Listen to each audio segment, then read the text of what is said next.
Welcome. Episode 467, I believe, of the Pittsburgh Nerd Podcast. I'm Sean. And I'm Ian, and this is the only podcast that says... Every decision we ever make, who do we leave behind? And how do we leave them behind? Waiting in the darkness, but the rescuer never comes. Nice. Yeah. A little something there from old Venom. Yeah. How are you, sir? Good. Good. Yeah. Yeah. Came back to monsoon season. Yeah. Monsoon season has officially begun, it seems. It's either flooded or involved in a landslide. I know. Like, honest, like, I could not believe it. Was like, I'm looking, and you're on Facebook, you belong to like these community groups, and they're like, Pennsylvania Avenue, landslide, Route 48, flooded, on both ends. I'm just like, holy shit. What happened? I came in at like, oh God, what time was it? I must have came in at about 11 o'clock. Yeah. On Tuesday night. No, later than that, 11:30. Yeah. Because it took me like 4 hours to get home. Yeah. 4.5 hours. Yeah.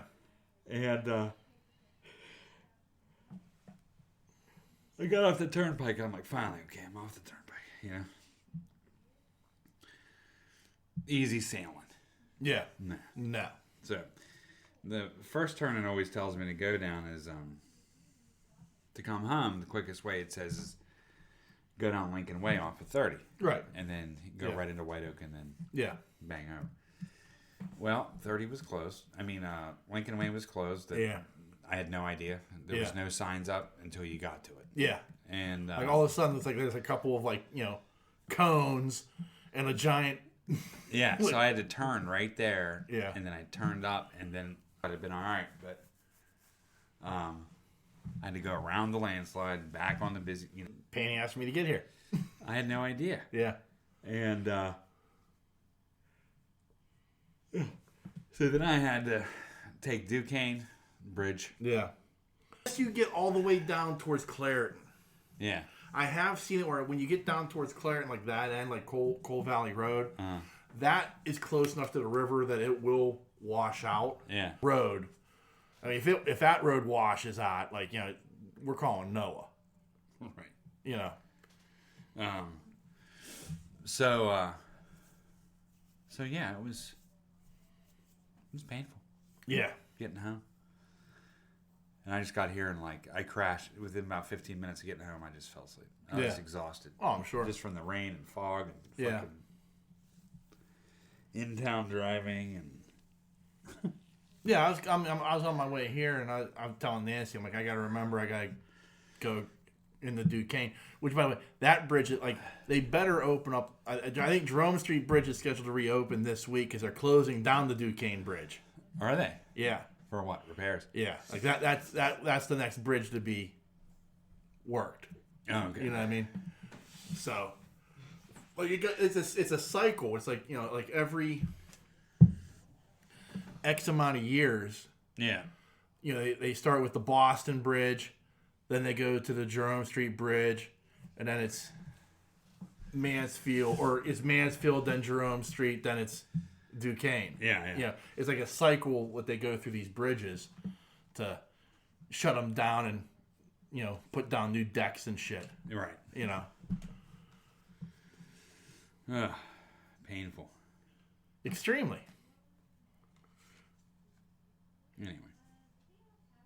Yeah, so I was like, I don't know how the fuck I want to get anywhere today. Like everything's fucking shut down because landslides and flooding. Later on in the day I was able to do it, but still. Yeah. It was a painful day, dude. Yeah. Anyway. So what else have you been doing? Me and Nancy, we watched. I rewatched Spider-Man: No Way Home. Oh, did you? Yeah, she hadn't seen it yet. Oh, really? Yeah, like when I went to go see it, she couldn't go. Uh-huh. And I was just like, I don't care. Okay. Sorry. I have to go see this. You're right. And so I went to go see it, and but so she hadn't seen it, and so we watched that. And I mean, it's still, I mean, I teared up several times during the movie. I would freely admit it. I mean, Did you? Yeah. Like especially, Garfield's Spider-Man making the save. Yeah. Yeah, that's like, I'm right there. I'm like, I get it, man. I get it. That one, there are a couple other spots where you're just like, you get a little misty-eyed. You're like, oh my, this is touching. But, so, I mean, more than holds up. I was like, man, that's a really fucking good movie. Right. And then we also watched today, because Comcast has their watch-a-thon going on right now. Okay. I was able to watch Venom, Let There Be Carnage. Oh, how'd you like that? This is going to sound really weird. I thought it was much better than the first movie. I hear that. I understand that. Like, I was surprised it was only 90 minutes. Like, yeah. It moved, but the thing I liked about it was it moved quick. It did. Like, it was like, even though there wasn't like the action sequences, like multiple fights and shit like that, it moved fast. Yeah. And got you to the end quick. Uh-huh. And I was like, damn, that wasn't half bad. It was a pretty good movie, right? Yeah. This was much better than the first one. And the fight at the end I was like, okay, I'm there. Yeah. Yeah, fight. I thought the fight was pretty good. Yeah. And then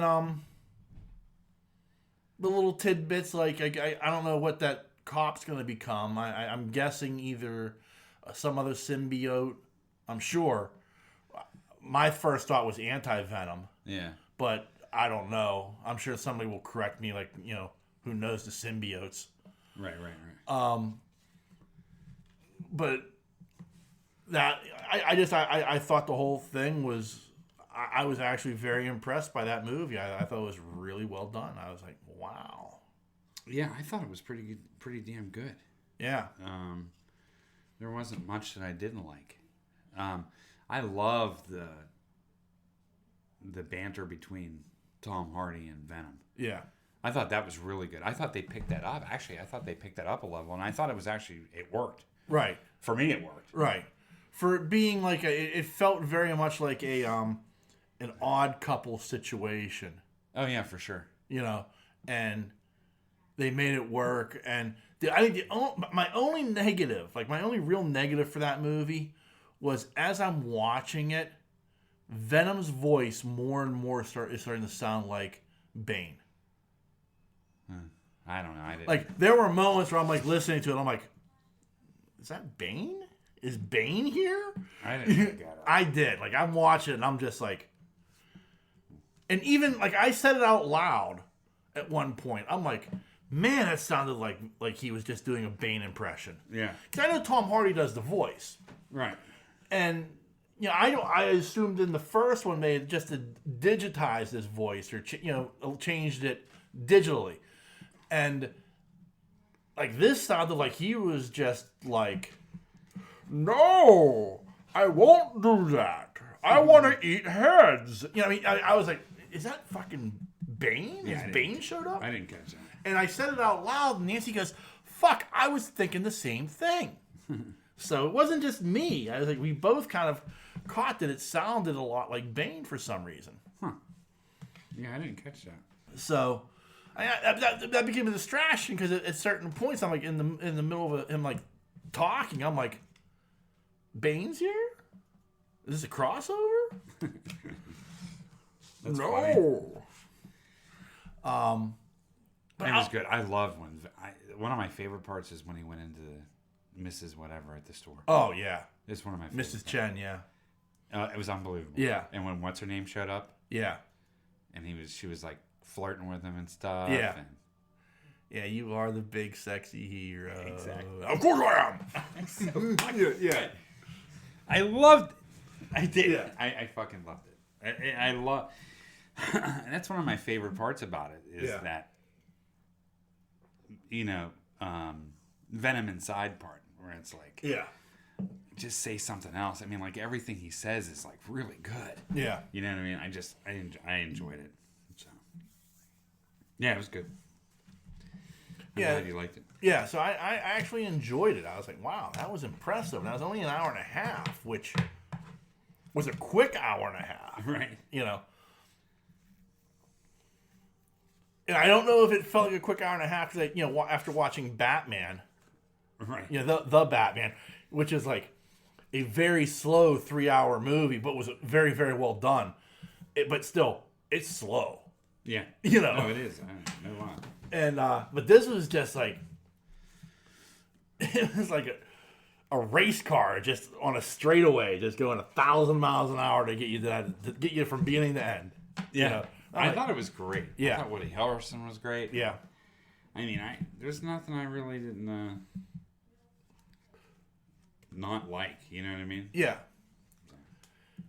Yeah. I mean, I'm not going to tell you it's like the best superhero movie I've ever seen. No. Far from it, but like it's to me it was far superior to the original, and it's a solid little movie. I'm not going to tell you it's great. It's not Oscar worthy or anything, but it gets the job done. Right. Oh yeah, for sure.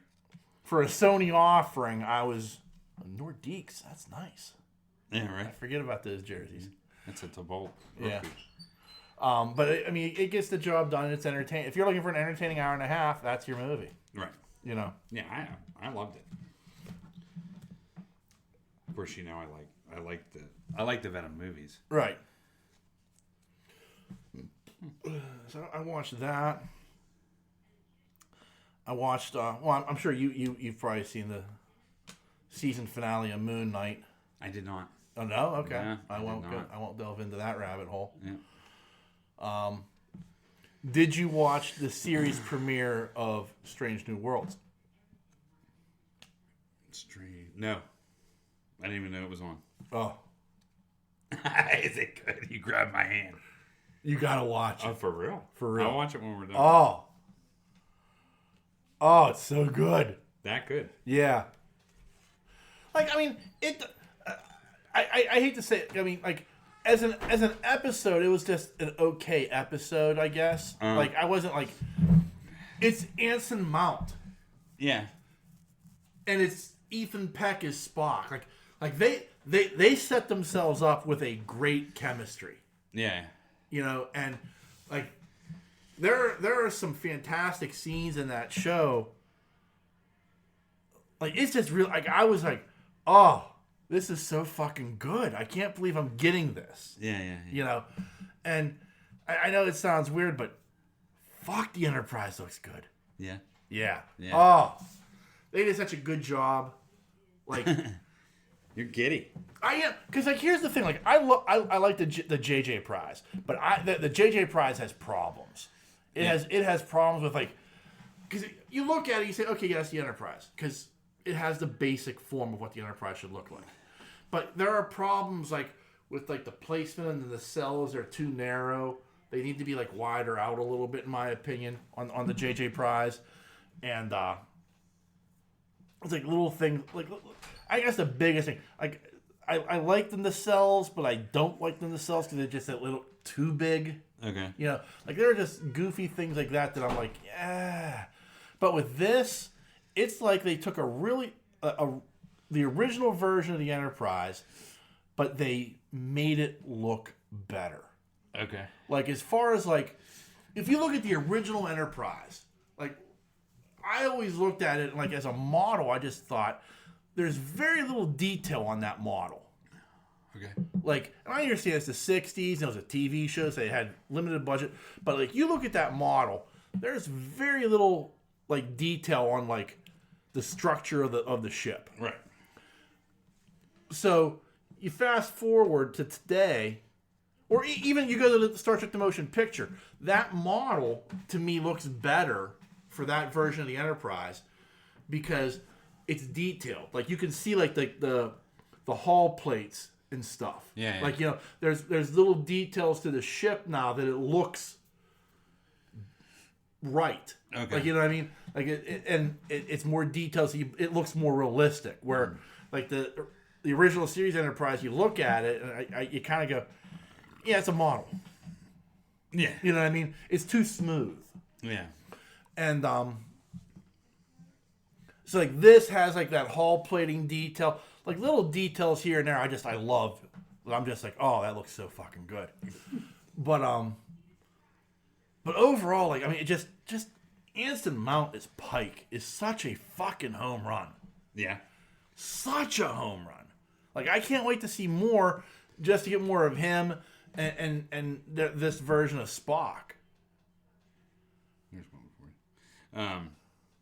Oh, Tommy B. Yeah, but yeah, I like Spock. Yeah, Yeah.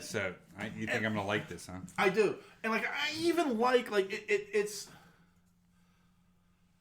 episodic, and I get that, and I have no problem with that. But there are some storylines like, and I love this. Like like Spock just has a moment where he's like, being in space reminds me of how much I miss my sister. Nice. Yeah, nice. You know what I mean? Yeah, That's because, and like, they keep asking Pike, like, what the fuck, man? Mm-hmm. And he's like, I can't, it's classified. Like, well, I can, no, you don't have this classification. It's that fucked up. Yeah. Like, so, like, he's fucked up about what happened at the end of season 2 of Discovery. Right. Which I can appreciate. Yeah. And so, like, there's a lot of stuff there that I'm just like, okay, this is interesting. Yeah, so he's still mourning, in a sense. Yeah. And I mean, so, and plus, I mean, also, he saw his future. He knows what's coming. Yeah. Yeah. So, there's a lot of interesting aspects to the character that you can play with, even with an episodic show, that's a carryover from episode to episode. Right. With both, I think with all the characters, I think that's what's going to be interesting is, so we know Pike, we know Spock, we know number 1. Right. But now we're going to get to learn some of these other crew members, which could be very interesting as well. I mean, there's a Kirk on board, but it's not the Kirk I thought. It was Sam Kirk or something. I'm like, because they keep talking about it. Like, yeah, Lieutenant Kirk's here. I'm like, oh fuck, they're doing Jim Kirk. I'm like, yeah, Sam Kirk reported for duty. I'm like, that's funny. Who the fuck are you? Yeah, it's like in the Scooby Doo movie when they were like, what did they say? I can't remember. They said something about something do. Oh, I cannot remember. Anyway, they say Melvin do. Yeah. Or something like that. And we're like, yeah. You know what I mean? Yeah. And then he's like, hey, Melvin do here. Yeah. Yeah. Yeah. It's like one of those moments. But yeah, it's like shit. Like there were a lot of nice little touches. But I can't wait to see where this goes. I'm so excited because it's like Anson Mount is just so fucking good. Oh yeah, I know. I mean, it's like it's a weird thing because you know what the fate of the character is, but I still want to see the journey. Oh yeah. You know what I mean? Yeah, but he was older when he died. Yeah, but still, I mean, like he says in the show, like I've got 10 years. It's about a decade away. Yeah. So he knows. Yeah. And it's like this interesting thing. Or who knows? Maybe it's changed. Yeah, I doubt it. I mean, well, a lot has changed. Yeah, but still. Yeah. I feel like this is a fixed point in time. Okay. You know what I mean? You can't change a fixed point in time. Right. And making a Doctor Who reference to Star Trek. Right. But still, like, I mean, so he's carrying something with him, something more than just being the cool captain. Right. You know what I mean? And I like that. So, yeah, you got to watch it. You'll enjoy the hell out of it. Okay, it's on Paramount. Yeah. And I also watched the season finale of Picard. Okay. Yeah. How was that? Okay. There's good and there's bad to this. Okay. Okay? All right, I'm listening. Like,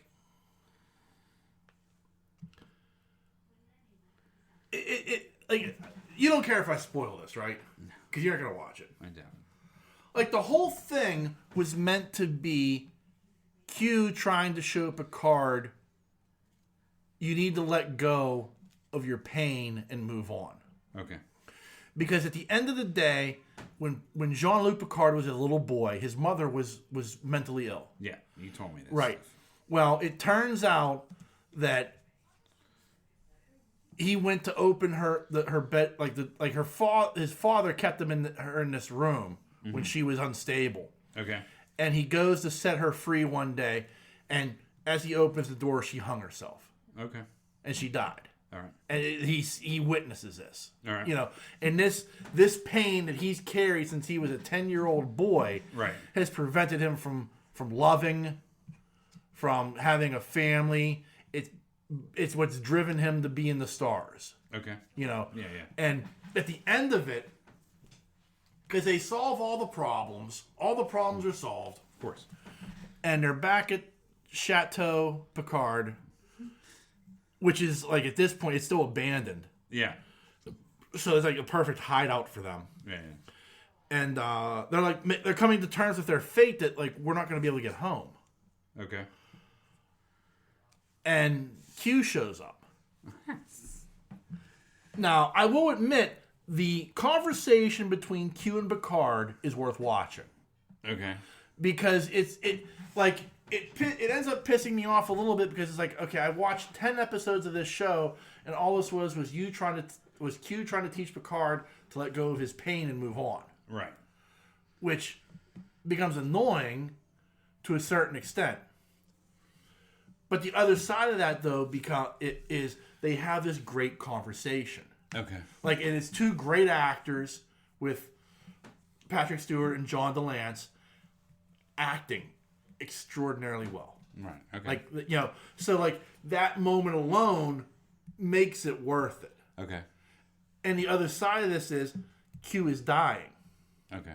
Like, the entire time, it's like, well, why are you doing this? For me. Or to me. And it's like, because this is the last thing I want to do for you. Yeah. You're my friend. Yeah.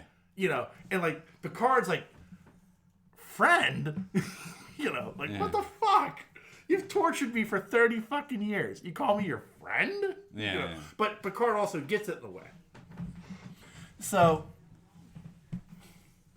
at the end, you reach this, they have this fantastic conversation. Meanwhile, this is where it goes off the rails a little bit again. Okay. You know, you had this whole Adam Sung storyline with his daughter, who couldn't go outside. Well, Q cures her. She finds out she's a clone that Adam Sung developed. And she gets pissed, and she erases everything. Like, she erases all of his data. Leaves him with nothing. And she tells her, like, Father, this is my last gift to you. I've taken it all from you. Yeah. And, like, the last time you see him, it's, you know, he opens up a drawer and he pulls out this folder, and on it's the Con Project. Okay. I'm like, motherfucker! It's all you gotta. This didn't need to be connected like this. Yeah. You know, this is too much fan service. Yeah. So now this girl, she's got, what's her next step? And she gets a message on her computer, like, do you want to see what's next? And he gives her an address. So she shows up at the address, and who the fuck shows up but Wesley Crusher? Oh my god. Because he's a traveler. He's a what? At the end of the Next Generation, season 7, like, he was found to have a certain level of consciousness that would allow him to learn to travel in time and space. So he's like a Time Lord, essentially. Okay. But they're called Travelers in the Star Trek universe. Okay. And he recruits her to be a Watcher. Or a supervisor, I think they were called. So, like, it connects in a way, but again, like, it was such fan service. It was a nice little scene, and don't get me wrong, I mean, old Will Wheaton, he does a good job with it. But still, I was just like, grown. Yeah. Like, come on, man. But the last bit, like the very last thing is so like Q is his final act. Okay. Sends the crew back to the future. Okay. Okay. To the exact moment right before Picard blows the Stargazer. Okay. And the doctor, the blonde doctor lady, by the way, she's now a Borg queen. Yeah. So 400 years later. What? Yeah, she's a Borg queen. They flash 400? Well, because you go from 2024 okay. to the moment right before the Stargazer explodes, and Picard calls off the auto-destruct. Okay. Because the Borg queen that was on that transported onto the ship is the blonde doctor lady. Okay. And she shows them that there's this anomaly that's taking place that's going to wipe out the quadrant. And she takes the fleet and her Borg ship, because she's reinvented the Borg. Okay. In her own image. And they're good guys now. Yeah. Oh, that gets so fucked up. Yeah. Takes them. They're able to stop what was going to happen happening, because she redoes all their shields to, she uses the fleet to stop this from happening. And they're like, well, there's a greater power at work here. And she's like, the Borg are asking to join the Federation, and we will be the Watchers at the gate. We will sit here. We will watch this anomaly for what's coming through, because it creates a temporal. After it's all done, it creates a temporal wormhole. Okay. So they're like, we will stand guard for the Federation. And like, of course, because we're all one big happy family here, Yeah. So it was like the ending was sweet in a way. Yeah. And it was nice, but there were some things that just had me like going like, yeah, grown. Yeah. And the funny thing is, I honestly thought to myself, after I watched it, I sat there for a minute, and I thought to myself, if they had done this in a Star Wars movie, okay, like the fan service like that, yeah, would I have been groaning as much as I was? And the answer was no, because I'm a Star Wars fanboy. Yeah. So I end up forgiving it in a way, because like while I like Trek, I'm not a Trekkie. Okay. You know what I mean? Or a Trekker. So, like, I had to kind of, like, rethink my thinking, because, like, well, I'm sitting there going, oh, grown, what fan service, Right. What glad handing the fans are we doing this time, and all this, like, at the end of the day, I thought, I'll bet if I was a hardcore Trek fan, I would think this is fucking dynamite. Yeah, I mean, you're probably right. And... because, like, you think about, like, in The Mandalorian and the Book of Boba Fett, it's nothing but fan service. Oh, Jimmy Mac. I mean, there's so much fan service in those two shows. Yeah, I have no doubt when we get to Obi-Wan, there's going to be nothing but fan service in that thing. Oh, yeah. So, I mean, I had to rethink my thinking on it. Like, okay, yeah, it made me groan, but I'll bet if you were a Star Trek fan, you fucking love this. Oh, yeah. And I did see some Star Trek posts where people were just like, oh, Wesley Crusher was amazing. It was so good to see him. And what a way to tie things together. And I'm like, okay, there you go. You know what I mean? Like, yeah. People loved it. You know? Yeah. I'm sure there are those that hate it, but I mean, they're not nearly as vocal as Star Trek fans. Yeah, right. Or Star Wars fans, I mean. Yeah. So, like... it was just one of those odd things where, like, at the end of it, I had to rethink it. I really had to think about, like, man, if this had been a Star Wars thing, what would I have done? I would have been just cheesing my pants. Right. Right. So. It's funny. Yeah. So, I mean, I don't blame you for bailing out on it like you did. Yeah. But at the same time, like, I guess if you're a hardcore Trek fan, especially a hardcore Next Generation Trek fan, this is probably well worth the watch. Okay. You know what I mean? I'd be interested to hear Uncle Jammy tear this apart, though. Yeah. Yeah, I'm sure he did. I'm sure he was just like, oh, this is fucking Oh, I'm sure he did. Yeah. But, like, I honestly believe, like, if, like, I still enjoyed it. Don't get me wrong. Like, at the end of it, like, I was still like, do I feel like I wasted my time watching this season? And the answer was no. Yeah. I don't. I enjoyed myself. But, like, it was a little bit harder of a watch, like, compared to the first season, which I think the first season was so fucking good. Yeah.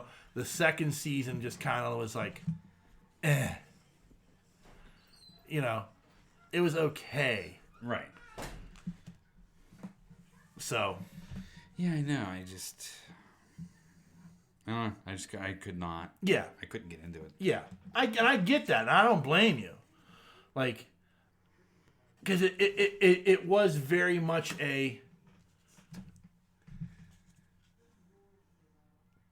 it's very much a like, you had to be a Next Generation fan. Yeah. And you and I aren't that big of a Next Generation fan. We are not. No. So. Unfortunately. Yeah. We're just not. No. I never was. Mom liked it okay. Yeah. But I just never. I mean, there were things about the Next Generation I like, or a lot of things I didn't like, I mean, Yeah. I will forever be a Will Riker fan. Yeah. I wish they would have done a Riker show. Like with him as the captain of a ship. That would have been badass. Yeah. But outside of that, I mean, and I think I've read before where they planned on doing a Riker show at one point and they never did. They didn't pull the trigger. But I think overall, I'll say this. Overall, to me, as I look at, like, I think Paramount is doing a very good job with Star Trek. So do I. You know what I mean? Like, I this is, they're up to 4 shows now with Strange New Worlds, and I think all 4 shows are very good. Right. I do think Lower Decks is still the best of them. Do you? Yeah. I mean, I can't completely judge Strange New Worlds yet. It's at 1 episode. Right. But, like, Lower Decks is fucking amazing. I think Discovery's been very, very good. I mean, I think season 3 was a bit of a drop off, but season 4 made up for it. Oh yeah, in my opinion, for sure.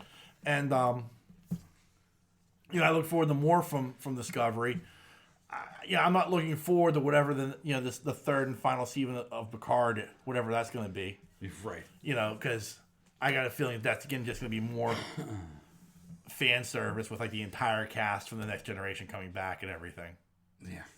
But see, I'm not into that. Yeah. So. Right. But at the same time, we were giddy to see Han, Luke, and Leia on screen again. Yeah, we were. So I mean, because it made sense, damn it. Yeah.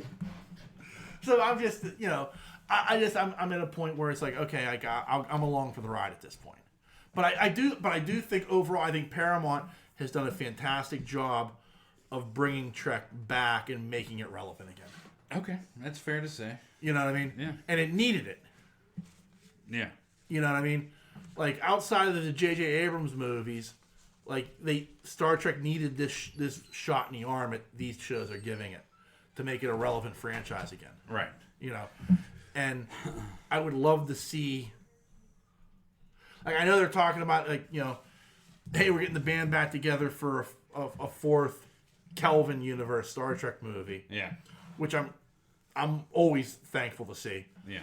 But at the same time, I'd love to see them just do something else with the universe.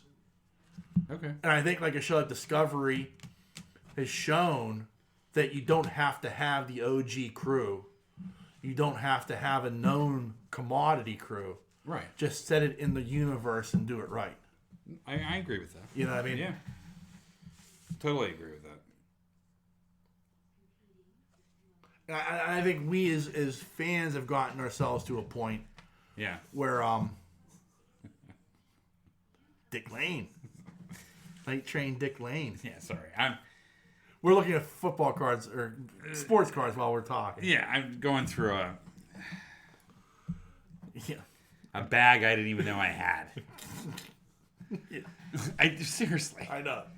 I didn't even know I had this thing. And I was like, what is that? And I was like, it's filled with cards. Didn't even know I had these cards. So. It's Grand Fuhrer rookies, whatever. Just thrown about. Magic the Gathering cards are worth thousands of dollars. Iron Maiden cards. Yeah. Go figure. But yeah. So, like, I honestly do. I think we as fans have reached a point. Like, maybe you need like a little bit of a handoff somehow. Yeah. But overall, I don't think you need it as much as you think you do to launch a new franchise in the Star Trek universe. Right. Of course, I could be wrong. Yeah, I don't know. I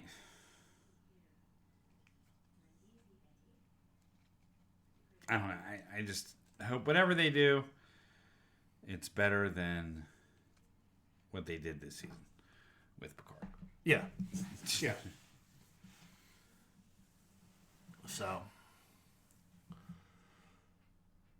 that's what I watched. I would also highly recommend. I did watch today. I won't delve deep into it because I know you're not watching. But I did also watch the Stone Cold sessions with Cody Rhodes. Okay. Cody Rhodes is my current favorite wrestler, and he's back in the WWE. And he did a sit down 2-hour interview with Stone Cold Steve Austin. It was really, really good. I highly recommend it if you're a fan of that stuff. I don't mind that stuff. Yeah. I'm just not as into it as you are. Right. You know what I mean? Like, I will say this much. This is what's fascinating to me.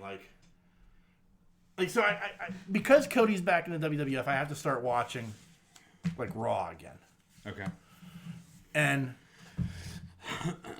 that's fine. And I watch it, and, some of the stuff isn't as bad as it's made out to be. Some of it's even worse. You know what I mean? Okay. But, my problem with WWE becomes, so we're going to have a match. Okay. And here comes wrestler number 1. And, they have their entrance. They come down. The announcers are talking about them. And, this is going to be a big match. And this is an important match for this person. And this is what's going on. They bring up the speed. And we're going to go to commercial. Okay. Take the sales out of you. You're right. So, no. Then you come back, and here comes wrestler number 2. And they come down to the ring, and maybe they start fighting. So now the match begins, and you get 3 minutes into the match, and we're going to commercial break. And then they come back, and you get 5 more minutes of the match, and the match is over. And you're like, what the fuck? Right. In all honesty, in a 3-hour show, right. If you get a grand total of 45 minutes of in-ring wrestling action, I would be shocked. Really? Really, because of all the outs, don't get me wrong, guys cutting promos is important, or girls cutting promos, it's important. That's a big part of what wrestling is, to set up storylines and whatnot. Sure. But in a 3-hour Raw, if I'm only getting 45 minutes of in-ring action, to me, that's a problem. Yeah. That's a huge problem. I agree. When you compare that to with AEW in a 2-hour Dynamite on Wednesday nights. Right. You are, in those 2 hours, I am getting probably an hour and a half of in-ring action. Right. That's a huge difference. You know what I mean? I'm honestly, it's such a monstrous difference in I'm watching Raw on Monday, and that's impressive. The main event was it's a 6-person tag match. It was 6 women. Uh-huh. From the time the first woman entered the ring, 20 minutes gone by. before they finally rang the bell. Holy hell. 20 minutes for just introductions. Right. Before they finally rang the bell to start the match. Jesus. And it's just like, you got to be asking yourself, like, how awful must it be to be in that crowd? Yes. I mean, like, how do you get excited for the match? right. If it's like 15 minutes of just like, well, the first 3 women are finally in the ring. We're going to commercial break. And here comes 2 more women. We're going for another commercial break. Here's the third person, So all 6 women are now in the ring, and we're going to take a third commercial break. Like, what the fuck are you doing? Right. It's just ruining your... Yeah, I agree. I mean, between that and how poorly, like, they cut... Like, the guy who does their television is a guy named Kevin Dunn. Yeah. Wow, Eddie Olczyk. Right. The guy who does their TV is a guy named Kevin Dunn, and the way he smash cuts, like, you will see, like, in 10 seconds you will see 11 cuts. Really? Like it's like OCD. Like, it's just boom, boom, boom, boom, boom. You're like, what? Just show me the in-ring action. Right. I don't like. Give me the long shot of the ring and let me watch the match unfold. Yeah. Like, I don't need, like, here's a long shot, and here's a shot from down here, and here's a shot from over here, and here's a shot from above, and here's a shot from the... And you're just like, what the fuck are we doing? Yeah. And we're going back to this low angle, back to the high angle, back to this other low angle. Like, dudes, stop. Relax. Let the match unfold. Yeah. You're not helping with the storytelling by doing this. Yeah, you're right. You know what I mean? So, it's like shit like that, like, I remember why I stopped watching WWE. Yeah. And you're just like, holy fuck. But there are some things that they do I did like. Like, I was like, I like what they're doing with Cody. I think that's been phenomenal. There's a couple other guys I'm watching them. I'm like, okay, these are interesting stories. I'm intrigued to see where this goes. Yeah. But there's a lot of it where I'm just like, yeah, I gotta fast forward through this. Yeah. I've watched this twice now. I'm fast forward through this shit. Yeah. I've seen you people in the ring already. You suck. Or whatever you're doing is just annoying as fuck. So going back and watching WWE now has been very interesting because it's like, man, this is worse than I remember sometimes. I hear you. Yeah. I fast forward through shows sometimes too. They say I do it all the time, but with something like this, like, oh, it's so and so versus so and so. Yeah, I don't need to watch that. That's just not good. Right. And like with SmackDown, I don't even watch SmackDown. I just watch the highlights. Like, I'll go online and like go to like YouTube and find like the highlights and you're like, okay, I'm caught up. I not to completely break it, but I did start watching something I didn't mention. I started watching that.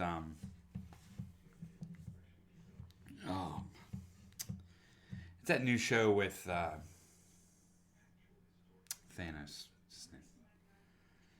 Oh, the western, the sci-fi western thing, like it's on Amazon. Yeah. That good? It's good. Yeah. Yeah, I'm into it. Okay. I don't know why. Yeah. But I like it. Yeah. It has a good cast, good music. Yeah. And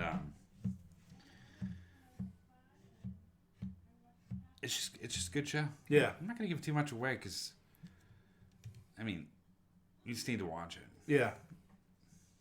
But it's actually really good. I got hooked on it. Yeah. So I've been watching that. Binging the shit out of it. I don't know what episode I'm on, but pretty far in. Yeah. So that's been enjoyable. So yeah. I suggest it. I just can't remember the goddamn name of it. Outer. I don't know. Yeah. But it's good. I like seeing him outside of Thanos. Yeah. Yeah. Do you know what I mean? He's a good actor. Like, he plays a badass. Yeah. You know what I mean? But it's weird. With this character, like, he's just kind of comes across as a grumpy old man in a certain amount. Right. Do you know what I mean? But he has these moments in this show where he's just like, damn, man, that's fucking... You got balls of steel, brother. Yeah. You know what I mean? Like, you know, yeah. It's just... maybe it's just I've gotten to the point where I just enjoy listening to him talk. Yeah. You know, because we saw him as... What's his name? And yeah, Deadpool, and then yeah, Cable, and then we see him as Thanos. Yeah, I just like listening to him talk. Yeah, at this point, you know what I mean. Sort of, he's become like Morgan Freeman in a sense. Yeah, you know what I mean. Yeah. So yeah, but it's a really good show. It's well done. It's well acted. Lily Taylor's in it, which I was taken back by. Yeah. Anyway, you know who Lily Taylor is? Yeah. What was the movie with John Cusack? Oh, Say Anything. Yeah, she was the girl that was playing the guitar. Yeah. Yeah. Yeah. She was in all those movies. Yeah. But anyway, it's a good show. I can't, for the life of me, I can't remember the name of that fucking show. I should, because, you know, I'm fucking watching it. Yeah. One would think you would know the name of the show, but... Why set those kind of high expectations? I'm trying to find... What are you trying to find? Trying to find him, because he was in... Oh my God, I can't believe... Oh, there he is. Gotta take off my glasses for this. Josh Brolin's the actor we've been fumbling the name over. Yeah, Josh Brolin. Yeah, Josh Brolin. And so the show is called Outer Range. Outer Range. Right. But what nobody remembers, and in a way, thank God they don't, but I do. He starred in the absolute fucking worst comic book movie ever. Okay. Jonah Hex. Oh yeah, Jonah Hex was bad. Whew. Whew. You know. Yeah, that was a bad movie. I mean, that makes the movie that shall not be named look like a clam bake. You know. Yeah, that wasn't bad. Jonah Hex was fucking awful. Yeah, you're right. That was a bad movie. So. That was a bad movie. And with a killer cast. I mean, John Malkovich is in that. Michael Fassbender's in that. Yeah. Josh Brolin. How can you go wrong? Yeah. They went way the fuck wrong with that one. So, yeah, you're right. So, while we're giving Josh Brolin his flowers now, let's not forget he was in one of the biggest turds ever made. Oh, yeah. You know. Agreed. You know, so. Ugh. Biggest turds ever made. Yeah. So, here was something. I found this rather interesting. Okay. John Woo. Okay. The great director, John Woo. Right. He is looking to remake The Killer for the Peacock streaming service. Like, this has been greenlit. He's doing this. Oh, my. It's free here. Oh, wow. I was going to give you that anyway. Yeah. Now, nice. Like, so for those who don't know, like, John Woo, before Face Off, before Broken Arrow, before Mission Impossible 2. Right.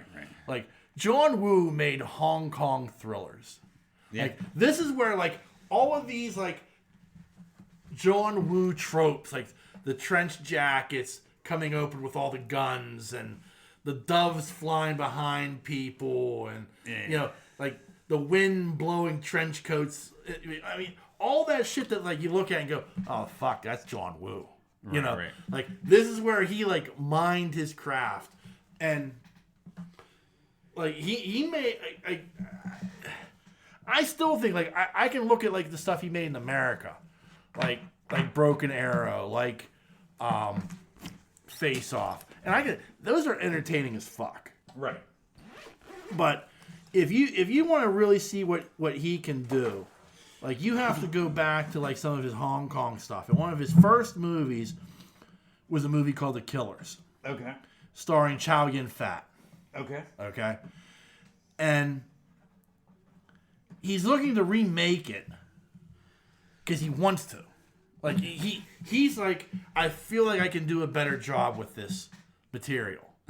And I want to do a better job with this material. I want to update it. Right. You know, which is like, because like, it's like one thing to like say like, okay, we're gonna remake this movie, but for like the original director to say, give me another shot at this. Wow. Okay. It's kind of unique. Yeah. Sure. You know what I mean? And Hard Boiled, that's the one that like, oh, that's a good fucking movie. Hard Boiled. Like that's the one, like that's the first John Woo movie I saw with that has Chow Yun-fat in it as well. Okay. And I was like, what the fuck am I watching? This is amazing. You know, but I just found this interesting, and like not only is he like redoing it, but he's like redoing it for like Peacock. Really? Yeah. Like they're the ones who are like, you want to remake this movie? Come on over. Yeah, right. We'll take care of you. You know? Yeah. And like you and I, like John was one of my favorite directors. Mm. You and I are very big on directors. We're very director centric. Right. Like I'll watch a movie because of the director before I will a star. Right. And so I'm just curious. Like I'm going to pose this question because I think this is amazing that John Woo is going to remake one of his all-time classic movies. Is there a movie by a director that you would like to see the director take another shot at? Wow. That's tough. Yeah. Sorry, bring it back out of this. Oh, man.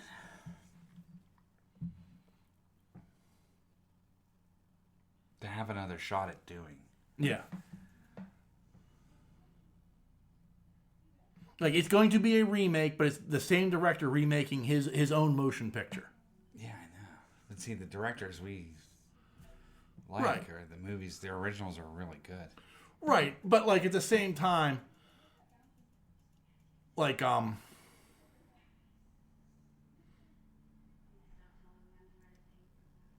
think it would be very interesting, and this is going to sound amazing to people, if you know me through this show at all. Like Ridley Scott getting a shot to remake Blade Runner. Okay.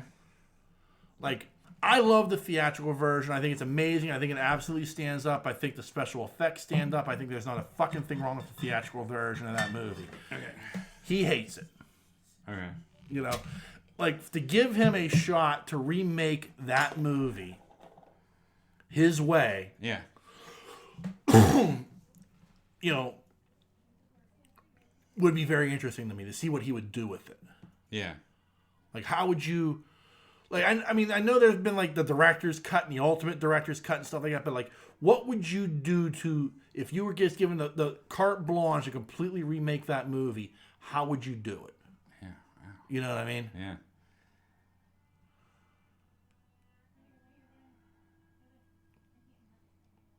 Nothing's coming to mind. Even though he's not technically the director on it, quote unquote, George Lucas has to remake Return of the Jedi. You got to fix that. You got to fix the teddy bears. But that's the thing, like you got to fix the teddy bears and replace them with Wookiee. I know, but I mean, what I'm saying is like he would never do that. Right? He'll tinker the fuck out of it, but he's not giving us Wookiees. No, and he'll never.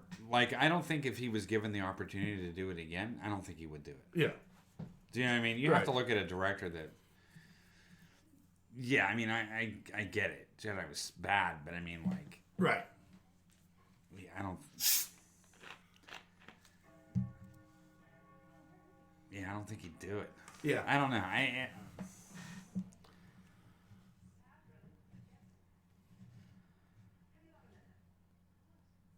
don't know. I'm going going through all these movies in my head. Yeah. It's tough because like even like I would never have thought John Woo would go back and remake The Killers. Right. Or The Killer. I'm sorry, it's not Killers. It's just The Killer. Yeah. I mean, it's not a perfect movie by any stretch of the imagination, but you watch that movie and you go, okay, like this is where it all begins. And so it's almost like he's going back and saying, okay, I was such a shitty director when I did this movie. I want a chance to redo it the right way. You know what I mean? Right. Like, and that's kind of like how I'm viewing it. Like that's like, you know, not by that like. Ridley Scott was by any stretch of the imagination a bad director at that time. You know, he had a couple movies under, but you know, he's clearly unhappy with that theatrical version, and they've tinkered with it so much over the years. Right.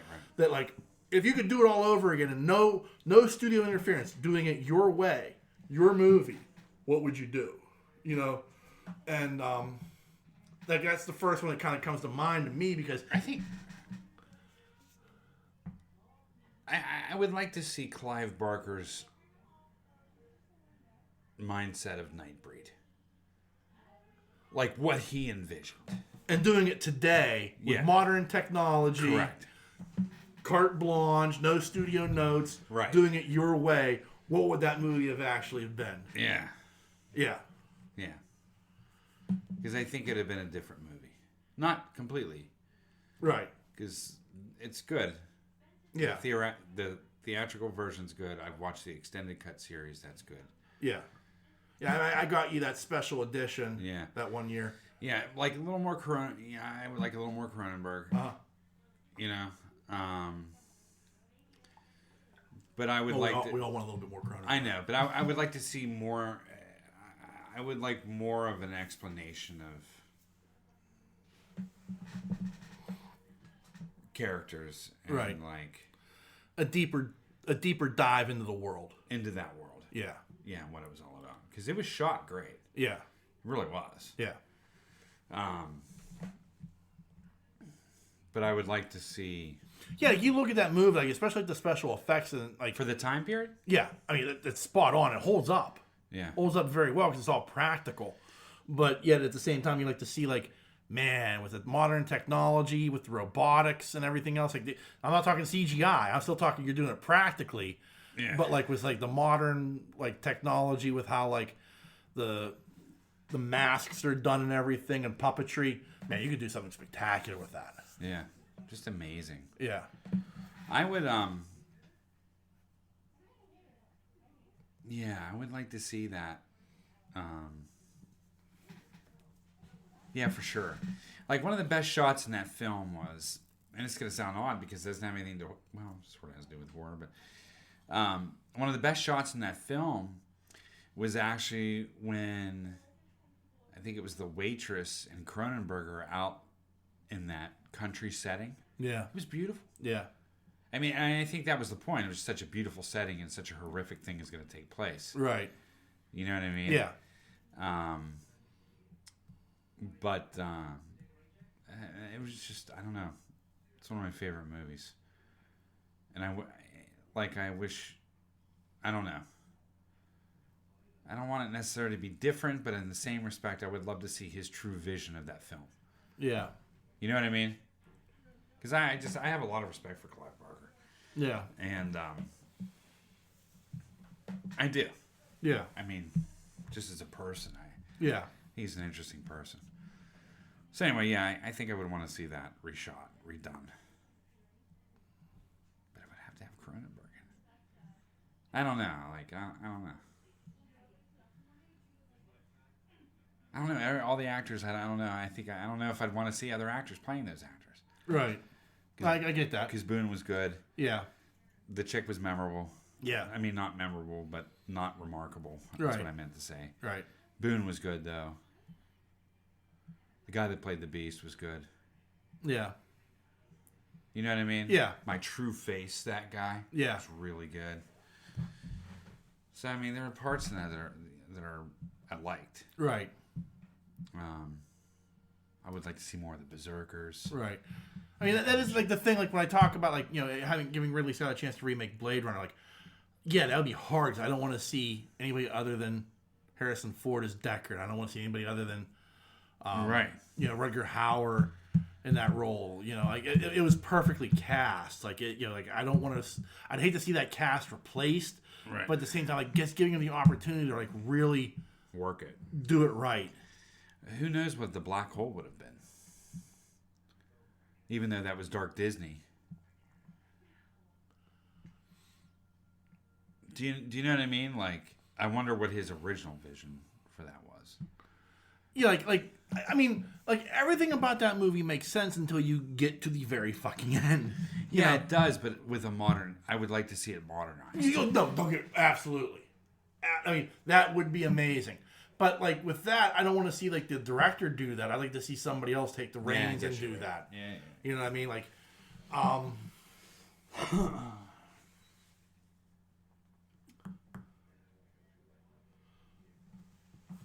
like, you know, it's funny too. You know, like you look at those original, like you look at some of the, especially the horror. You look at the original horror movies, and you see how, like, what's the best way to describe it? Where they stray. right. Okay, so Nightmare on Elm Street did so well because it was an original concept. It was a really good concept. Right. And it really was. Yeah. And then we know what happened after that. Right. You know what I mean? Right. Friday the 13th. Great concept. Right. For a horror slasher film. Right. Right? Right. And it had nothing to do with really Jason at all. Right. The first one. Right. It was just, yeah. wow, this is a cool idea. It's a good story. Right. Right? And we see what happened with that. You know what I mean? The same thing with Scream. Same thing. Scream 1. Yeah. Oh, it was a great film. Yeah. And went down that road. Halloween, as much as I don't want to say it, 4, 5, whatever, beyond until we got to the new one. You know what I mean? Right. They went down that same hole. It's just funny how horror does that. Going back to Hellraiser, like the original Hellraiser was nothing like what you see in movie 5. Right. Nothing. Right. Nothing at all. Right. It actually is. Hellraiser 1's. Hellraiser is a fucked up movie. Yeah. I mean, Yeah. you know what I mean? I mean, I respect it in the genre. Like some of the later ones, it honestly felt like somebody had a different script and they jammed Hellraiser into it somehow. Yeah. Like, okay, I've got this idea, but I don't know how. You know what? Pinhead. Yeah. Like a studio took like, well, we got this and we've got this. Let's just put them together and we'll churn something out that people will go see. Yeah. Well, when I saw that one Hellraiser, it was funny. It was the one in the it was one about the building. Yeah. I don't know which Hellraiser that was. I don't know either. But it was built around the box. Yeah. Like symbols and stuff like that. Right. The building was the box. It was I don't know, something like that. Yeah. I was like, did you take this from Ghostbusters 2? Yeah. You know what I mean? Yeah. Like, is this Ghostbusters 2? Yeah. More fucked up. Yeah. Less family friendly. Because that's what it reminded me of. You know what I mean? Now, don't get me wrong. I liked a couple of the Hellraisers after Hellraiser 1. I actually thought that they got better for a couple of movies. Right. Versus the first one. Right. I mean, I thought the first one was good. But when CD Man came out and when the Cenobites started coming out and walking down the street, I'm like, that's fucked up. Yeah. Like Chatterbox. Yeah. Because Chatter's he was the scariest one for me. Right. But I don't know. Something about Clive Barker. He can. I don't know. There's a whole lot of things waiting in hell for him if he goes there. I hope he doesn't. Yeah. No, seriously. I hope you find Jesus. Yeah. Because, I mean, yeah. his mind is like. Yeah. I mean, to create those things is just. Yeah. That's crazy. Especially fucking the Chatter. Yeah. He scared the shit out of me when I was young. He did. He was the most frightening of them all. For me. Yeah. Was yeah. Can't. The only other movie I could think of, the only other director I could think of that had such a heavy stinker that I would like to. First off, I had to sit him down and really quiz him to make sure he's happy with it. And if he is, then good God. But if not, I want to give you a chance to redo it. Would be John Carpenter with Escape from L.A. I thought about that, but that was going to come out of my mouth. Yeah. But I didn't think it fit into It does in the way that fit into what we were talking right, about. but it does in this way, and this is why I said I have to quiz him first. I have to connect him to a lie detector or something. Because I saw in an interview one time, and this was 10 years ago, where he said there is not a thing he has ever committed to celluloid that he regrets. And I just want to be Escape from LA doesn't count? You didn't put that to celluloid? You know what I mean? It's a bad movie. It's an inescapably bad movie. You know what I mean? I can't, there's nothing redeemable about that. There is nothing about that movie that's good. No. And it's I mean, some of the effects look like they're out of Battlestar 1. Horrible. On the planet. Yeah. Horrible. And I mean... And the CGI was horrible. Yeah. But so it's that thing of if you could remake this movie and make it right, what would you do? Because I can't believe you would stand behind Escape from LA. Yeah. You can't. You can't. I mean, you're looking at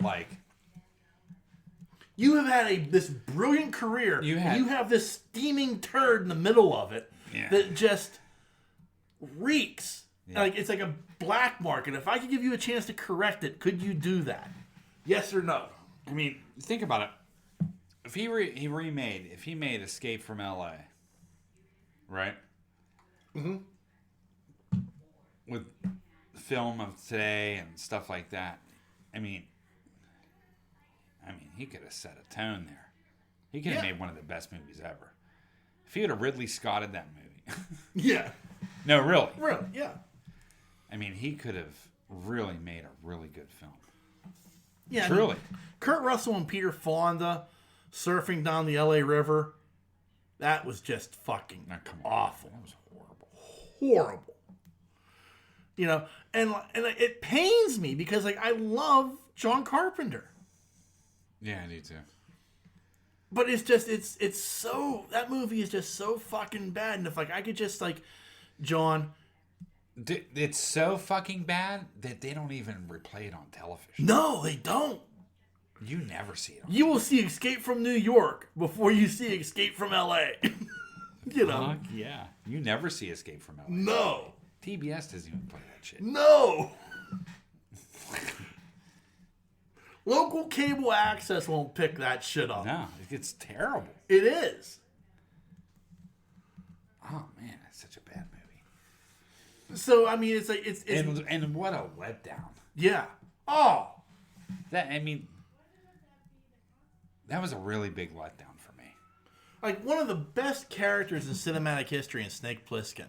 Yeah, and you just killed him. Yeah. Overboard was better than that movie.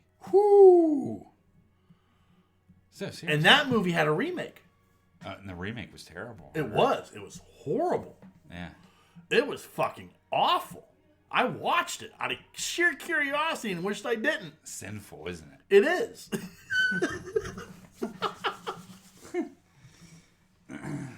I regretted every moment of it. Overboard was actually kind of a good movie. Yeah, the first one. The second one. That's what I mean. Yeah. The first one was okay. Yeah. It was a good 80s movie. Yeah. I mean, Kurt Russell, Goldie Hawn. How can you go wrong? Yeah. I don't know, dude. I was...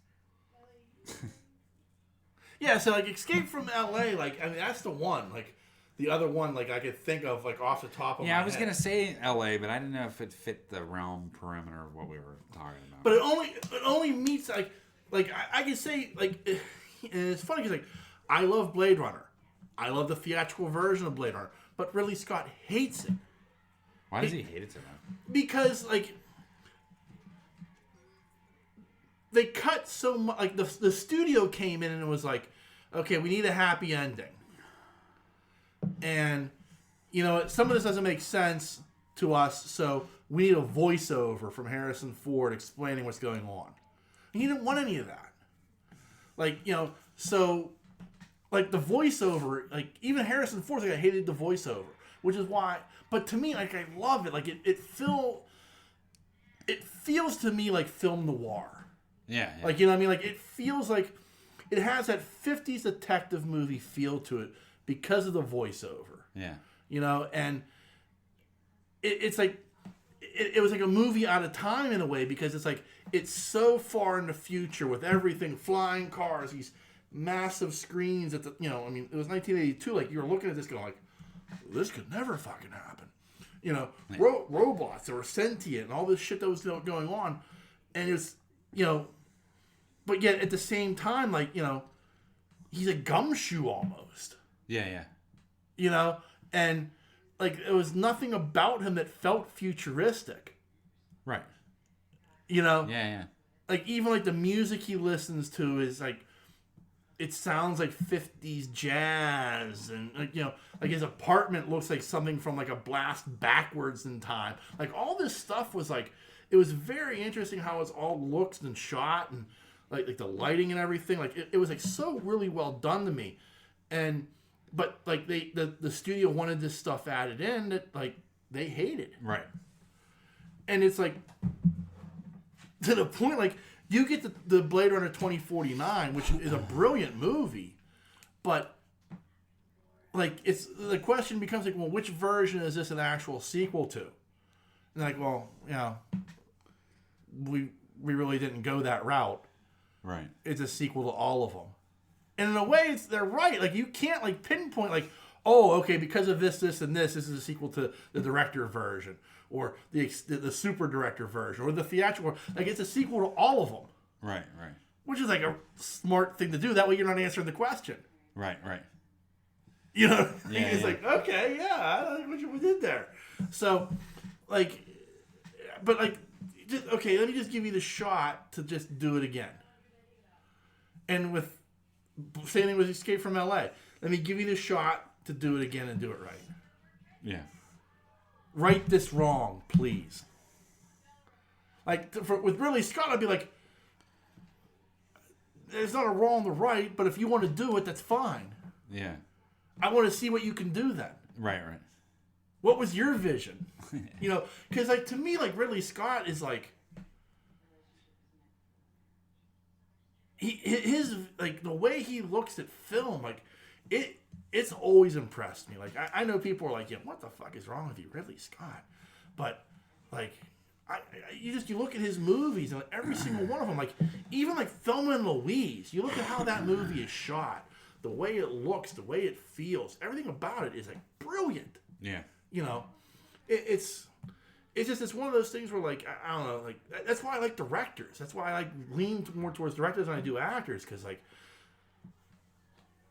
they're giving me what I'm visually seeing. Yeah. You know, the story has to be good, the acting has to be great, but, man, you get the right director doing the right thing, and it can make up for a little bit of those shortcomings in a movie. Right.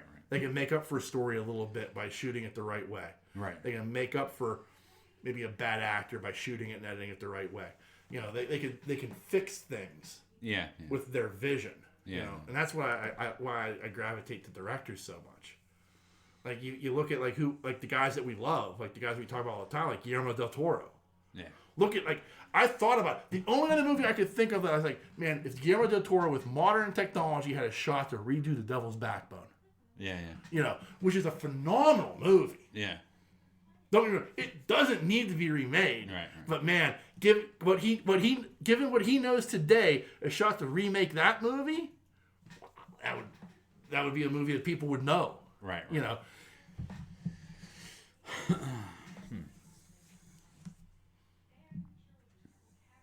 Interesting. Yeah, it is interesting to me. Because, like I said, like, I mean, to me, it's just, it's... Like, I get people who, like, oh, I'll go see any Tom Cruise movie. I love Tom Cruise. You know, or insert actor name here, you know. Yeah. Like, I have a friend who, like, you know, Will Smith is the greatest actor of all time. Like, I'll disagree with you there, but, you know, if that's what you like, I mean, you know, don't go tell me Hitch is a great movie, though. Right. Yeah. He's had a couple good ones. Yeah. I'm not going to lie. I'm not going to lie either. I mean, he's done some good work over the years, but, I mean, like, when you're trying to tell me Hitch is a good movie, Yeah, no. you know, I'm like, come on, man. Now, I'm not going to say that I will go see any Tom Cruise movie, but I'll probably watch most Tom Cruise movies that are on. Yeah. I'm not saying I'm going to go pay money to go see it, but I'll watch it if it's on TV. But I think the thing is, like, with a Tom Cruise movie, I like Tom Cruise. so do I. I mean, you know, if it's a Mission Impossible movie, I'm there. You know what I mean? Like, I'll if it's a Tom Cruise movie, I'll usually be like, if he goes offbeat though, his action offbeat films are fine too. I liked War of the Worlds. Yeah, I thought that was a great movie. Right, directed by Steven Spielberg. Yeah. You know, but I mean, like, that's the way I look at it. Like, you know, you look at some of the movies he's like the Mission Impossible movies. You look at some of the directors. You know, John Woo, J.J. Abrams. You know, he's had some interesting directors directing those movies. Yeah. That you're like, oh, okay, yeah, I'm there. Reacher. Yeah. It was a good film. Yeah. I mean, just, you know, it's weird. I mean, people give him shit for his religion. I get that. I mean, I don't care for the dude personally at all. Right. Which I don't. I don't care less. But, damn, he can make a good film. Like, you're right. Like, I mean, I guess like Tom Cruise is maybe the exception to the rule. I'm not saying he's like a great actor. The only movie I didn't like him in was Days of Thunder. The Mummy. I even watched that. I watched it and I didn't. I was like, why am I watching this? Oh, yeah, I love Days of Thunder. Do you? I do. But one of the reasons I love Days of Thunder, though, is directed by Ridley Scott's brother. Oh, really? Yeah. Like, that was one of his movies. And and he was also the guy who directed, like, Top Gun. Yeah. And, like, if you look at, like, Days of Thunder and you look at the way it's shot and you, like, compare it to, like, some of his other movies, you say, oh, yeah, it's one of his movies because of the way it looks. Did he do Falling Down, too? No. I can't remember his brother's name. It hurts me because he's unfortunately passed away. Well, Top Gun's going to be coming. Yeah, the new Top Gun, yeah. You know it's going to be fucking good. I think so. In Tom Cruise, I trust, dude. Tony Scott is his name. Yeah, it's going to be a good movie. I'm telling you. Yeah. I know it is. But, like, okay, like, here's the thing. Okay, so, like, I tell you that Tony Scott directed,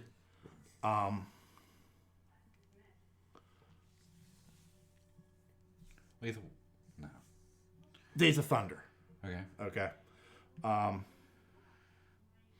But you also look at some of the other things that he did over the years, and you like just think of how those movies look compared to Days of Thunder. Yeah. Let me go back here a little bit.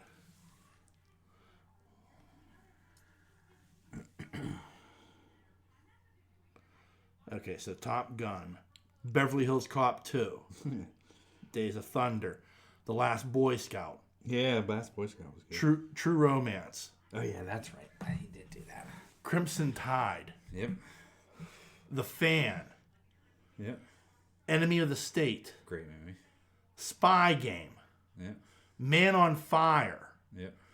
Man on Fire, I think that's what I was thinking. That's a great movie. Mm-hmm. That is a fucking great, underrated Denzel movie. Mm-hmm. The Taking of Pelham 1, 2, 3. Yep. Unstoppable. Yep.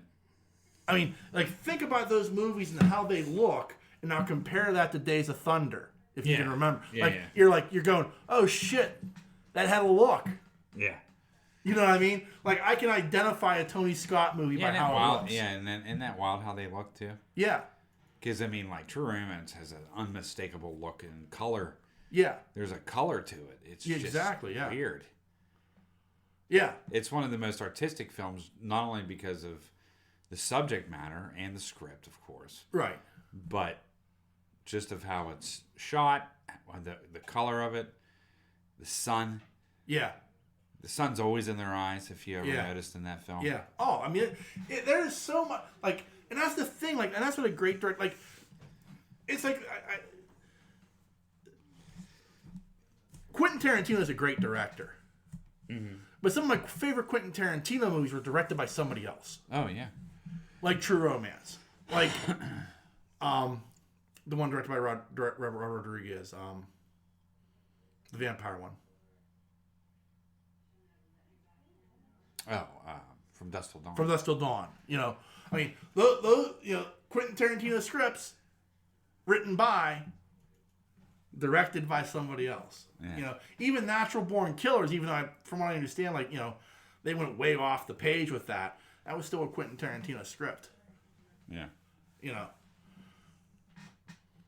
So, like, I often wondered, like, what would, like, as good of a writer as Tarantino is, and he's an amazing writer. He doesn't quite measure up as a director, in my opinion. Like, what if, like, Pulp Fiction was directed by somebody else? What would that look like? How much better of a movie could that have been?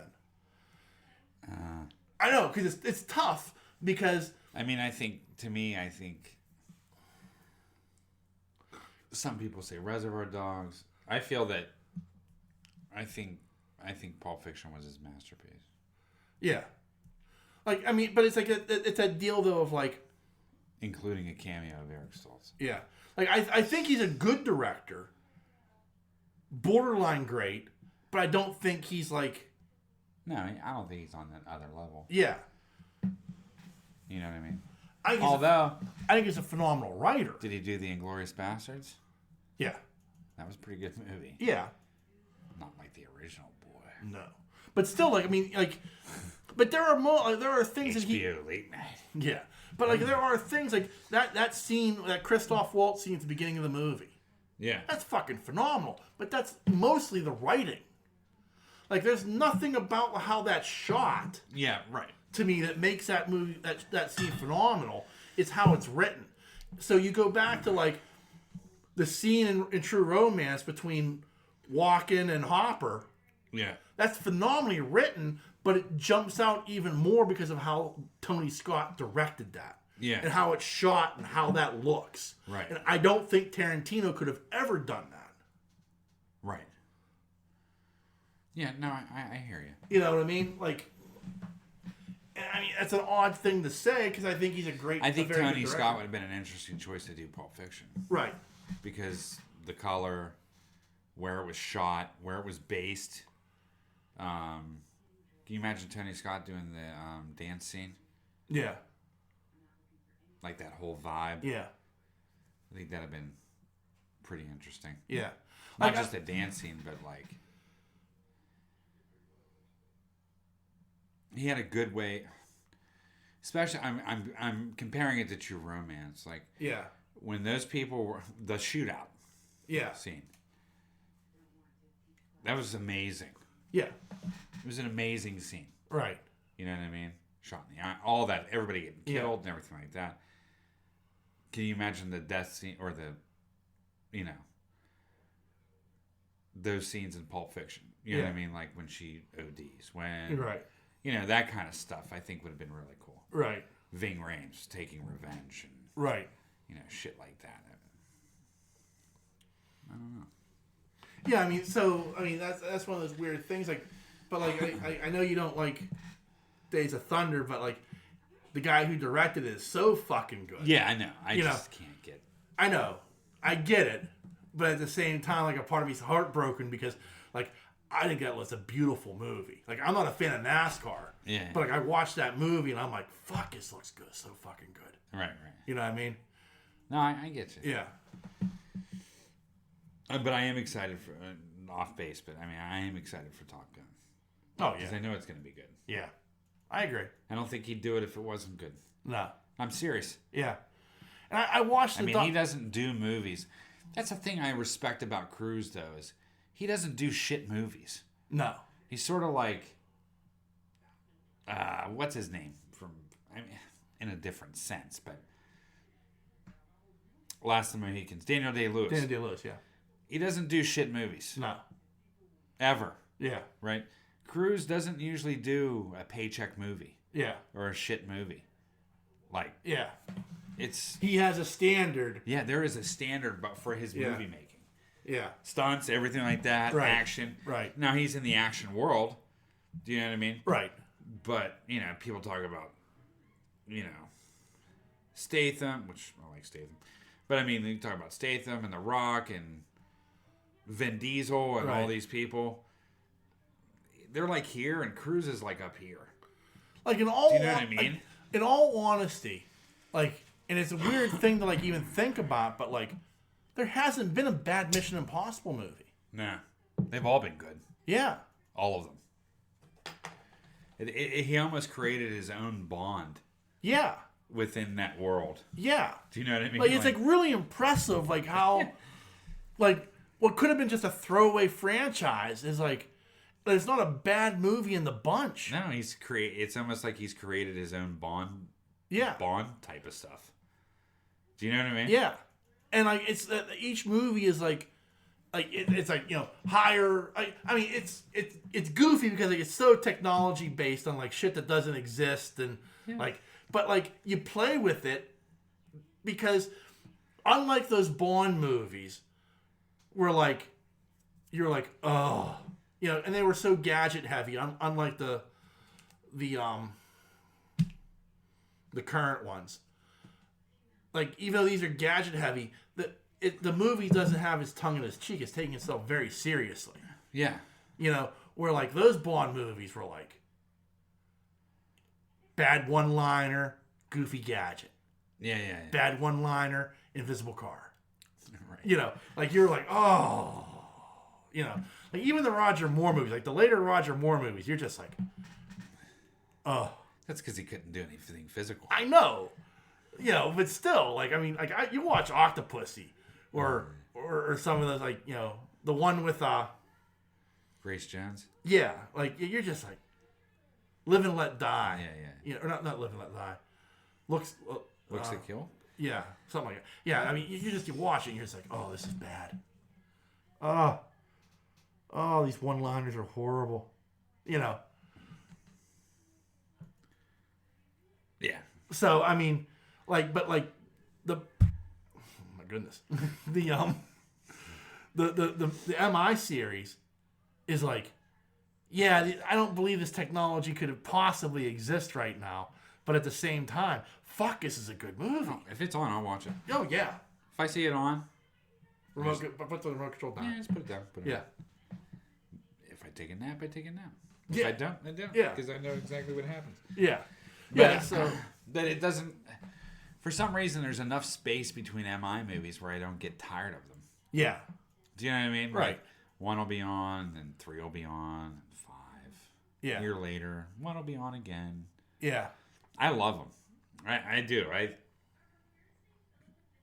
like the whole concept of the MI movies. I think they're fucking great. Yeah. I agree. I agree. Like I can't believe like that franchise is as good as it is. Yeah, I mean, it's made him his dollar. Yeah. But I like I said too. I like when he steps outside of that role. You know what I mean? Like he does some pretty good shit. Yeah. I loved Reacher. I thought Reacher was really good. Yeah. Jack Reacher was. Yeah, I thought both those movies were better than people said. Oh yeah. Yeah, there was something. Yeah, because I mean, particularly like fans of the book series were like, Tom Cruise is 5'2". Yeah, I think they like this Reacher. Yeah, I think they like this Reacher a lot more. Yeah. Yeah, but I also like. I mean, War of the Worlds was a great movie. Yeah. Oh, it's so well done. Yeah. It's frightening. Yeah. Some of it is just absolutely terrifying. Right. And so realistic in a sense. Especially that... I mean, the whole thing with Tim Robbins in that basement. Yeah, it's fucked up. Yeah. That's what I was going to right there. Yeah. That's what would happen. Yeah. You know what I mean? Oh, yeah. Like, Spielberg just has this way of capturing. He hasn't lost it. Yeah. Oh, yeah. No matter what he does, he just has this... He has this ability on the way he shoots and the way he directs. He just has this ability to capture you in that moment. Whether it's Schindler's List, whether it's fucking War of the Worlds, whether it's E.T. or whatever. Right. He just puts you in the mindset. And any movie you watch by him, you are... I think that's what's great about great directors is they put you in... They put you where you need to be. Right? Right. What was it? Gremlins. Yeah. Like, you felt like you were part of that town. Yeah. Like, he created this town that was just like... Do you know what I mean? I don't think he directed that, though. You sure? I thought that was... That wasn't Howard. No, it wasn't Howard. Was he a producer on it? He produced it, yeah, because it's an Amblin movie.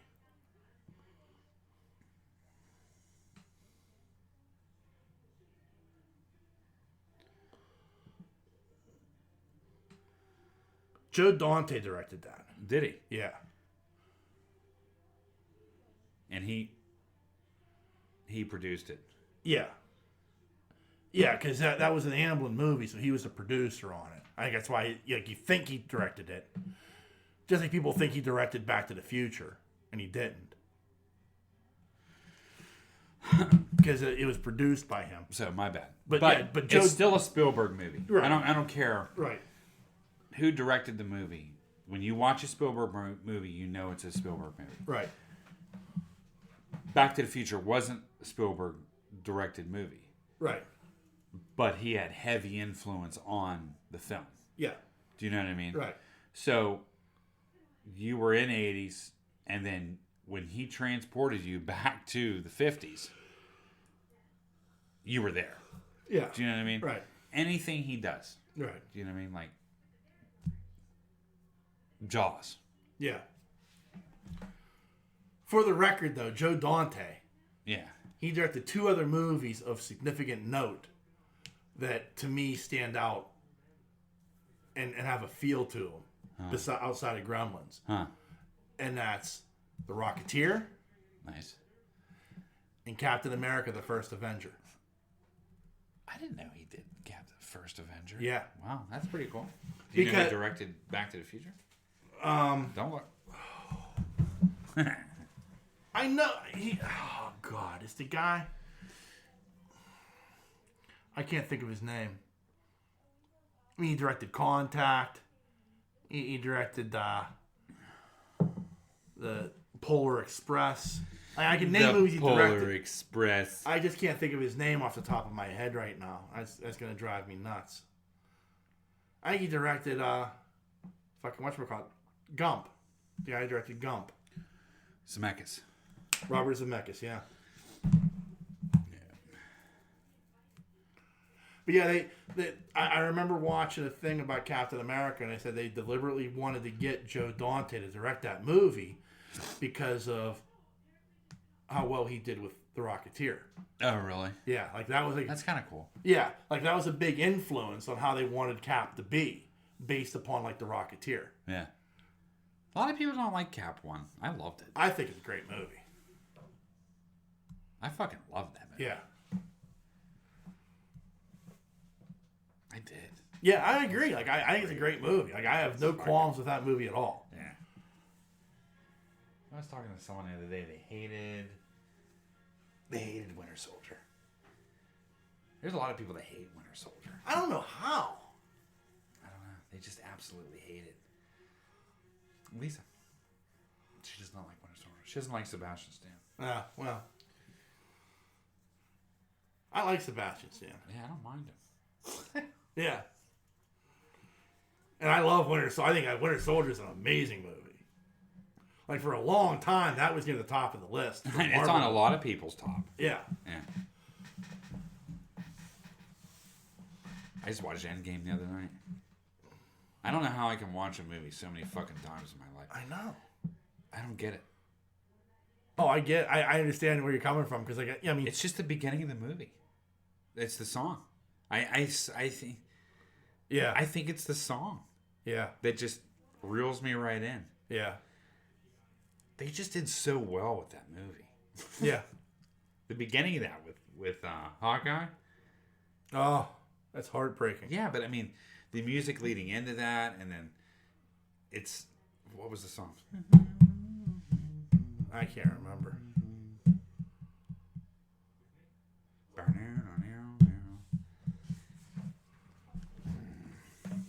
Anyway, I'm looking it up because I just forgot it, but I know this song.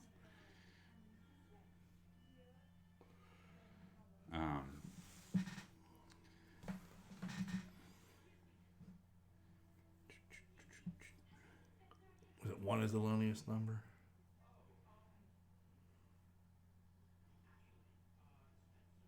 I think it was something like that. I can't remember.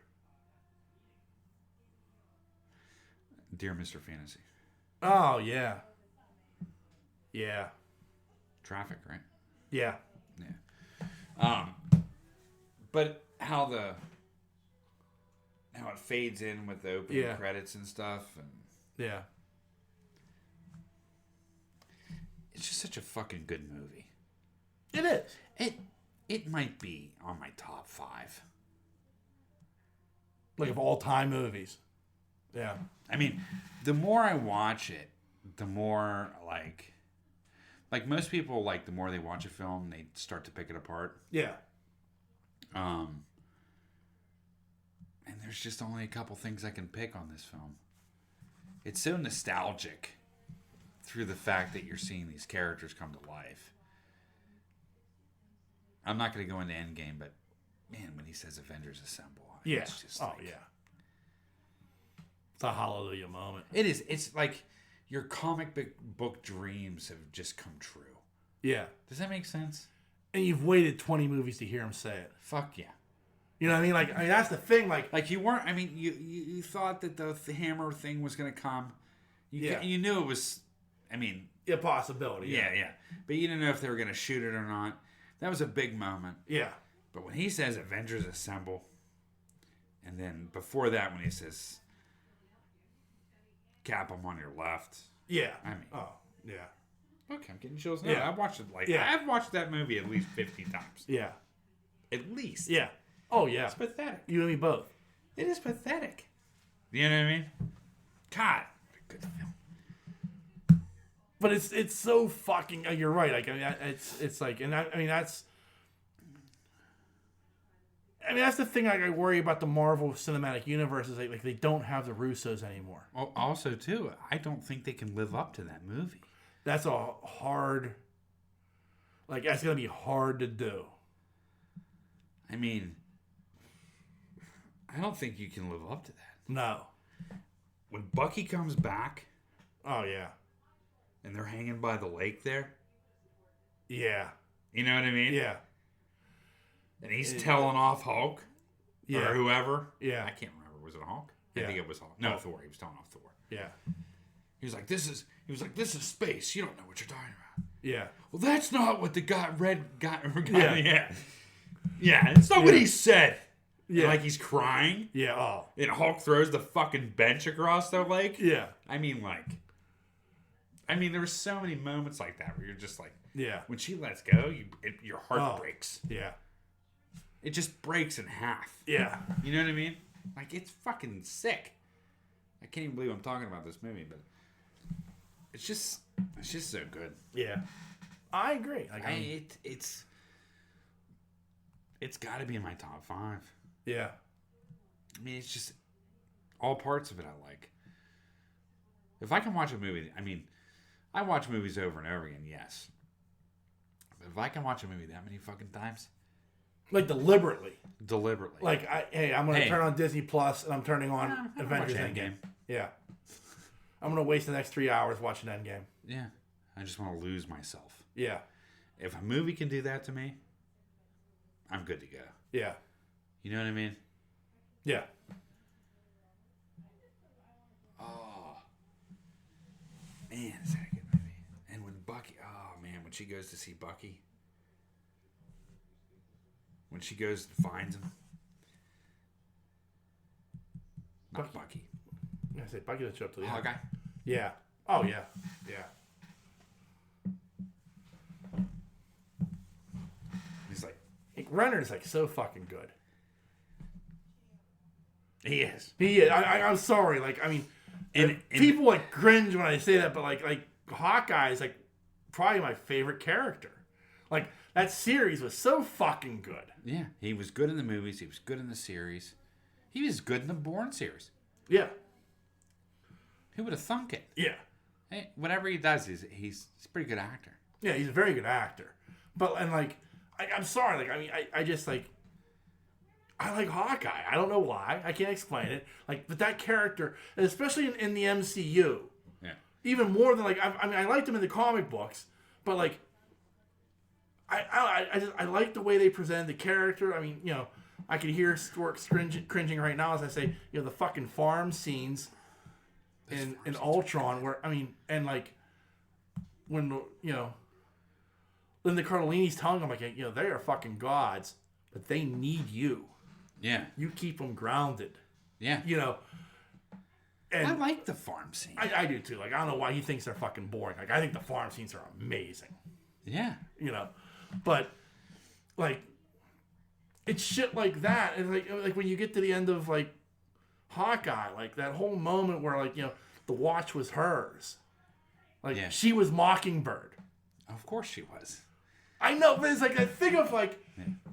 in your head, like, you wanted that so fucking bad. Yeah, but it should have been a big clue when she started talking Russian. Yeah, I know, and it was. Yeah. Like, it was, but still, it's like that, it's just that thing of, like, she was fucking Mockingbird. And I want to see that.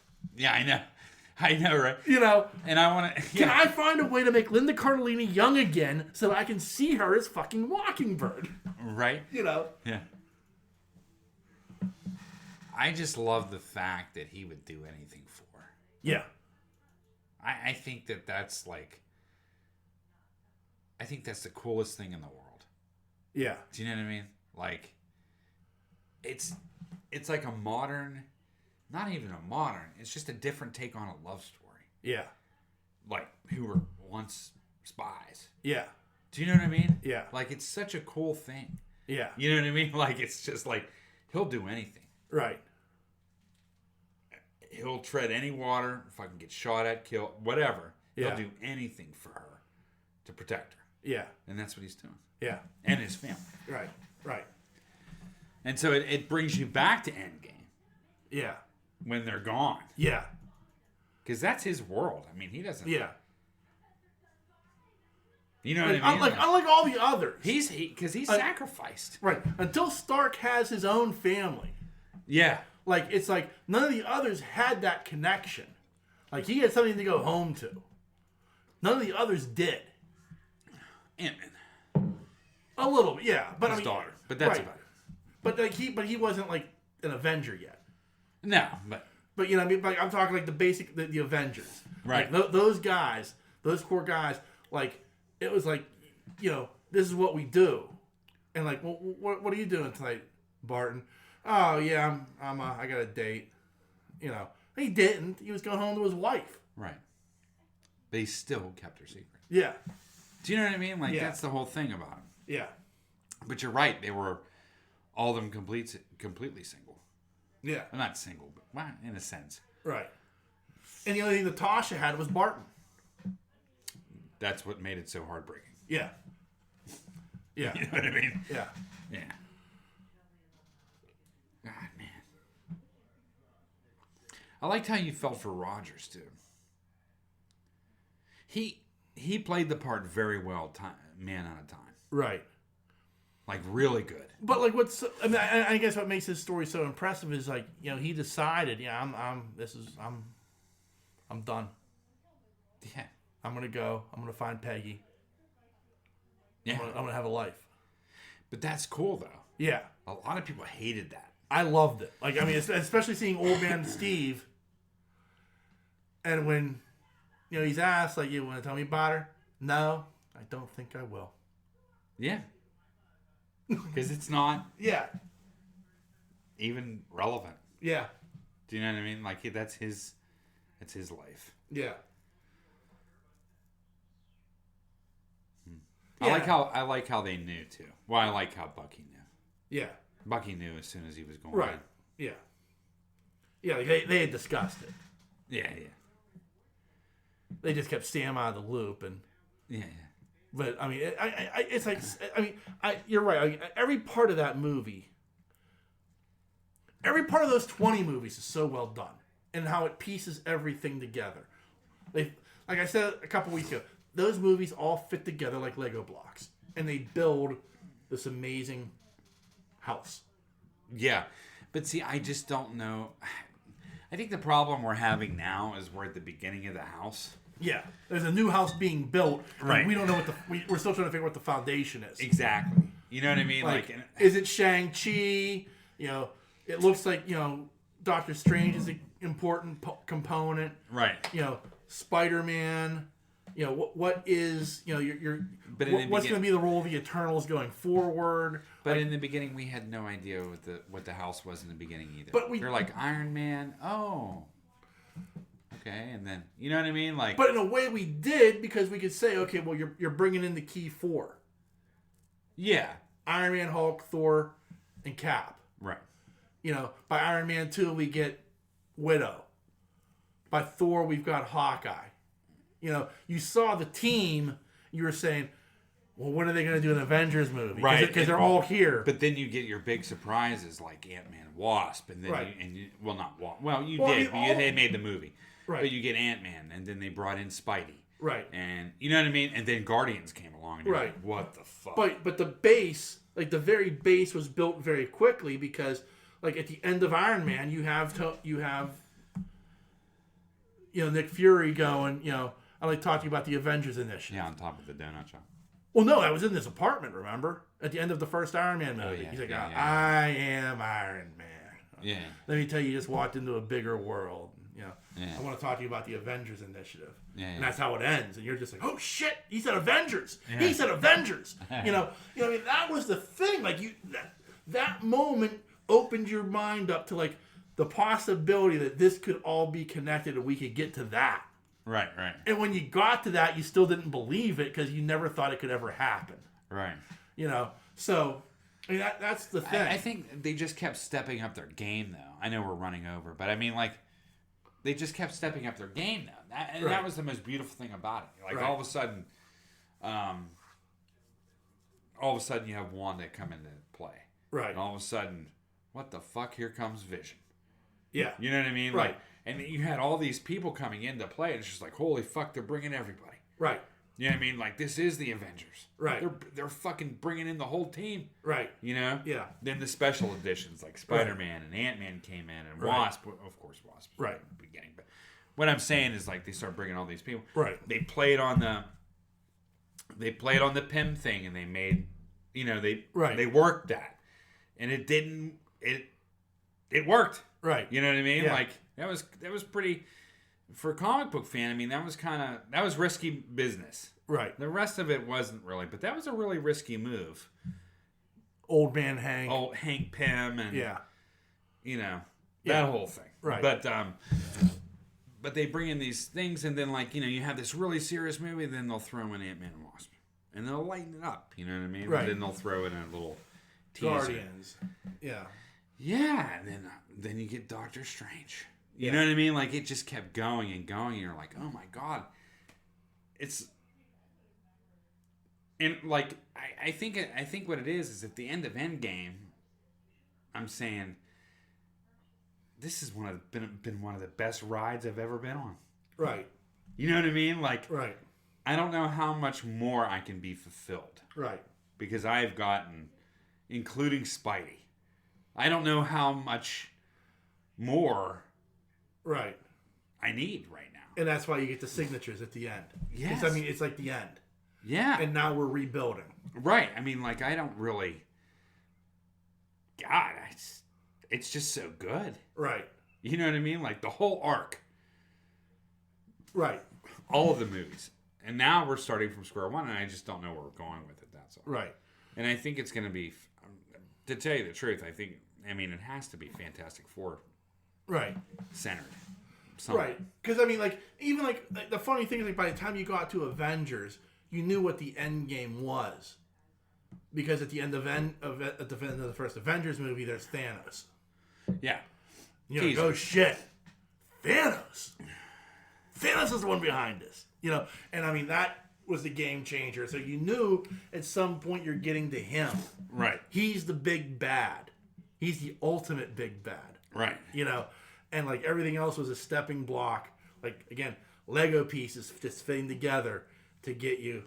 Exactly. And through every single Lego piece, though, through those movies, there was always these just amazing moments. Yeah. Like, they created amazing moments within every film. Yeah. That was just, I mean, Guardians of the Galaxy, the end scene. Yeah. The hand. I mean, it's incredible.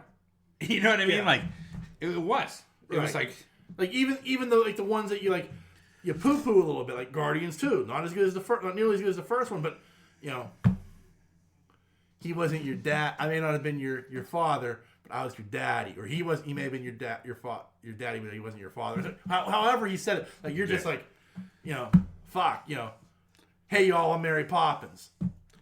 You know, it was shit like that. Like, dude, like that was a magical moment in that movie. Right. Or when he's up there in space. Yeah. Trying. Yeah. You know what I mean? Like, you're like crying. Yeah. The fucking screen, and you've seen it 150 times. Yeah. But it's stuff like that in every single film. Right. Like Avengers 1. Hulk, smash. Yeah. I mean, that's fan service right there. Right. But I mean, like, what I'm saying is, like, it's just stuff like that. It's just so fucking good. Puny God. Exactly. Yeah, you know. There's endless moments in these movies. Right. You know what I mean? That just, I don't know. They're just amazing. You know? Right.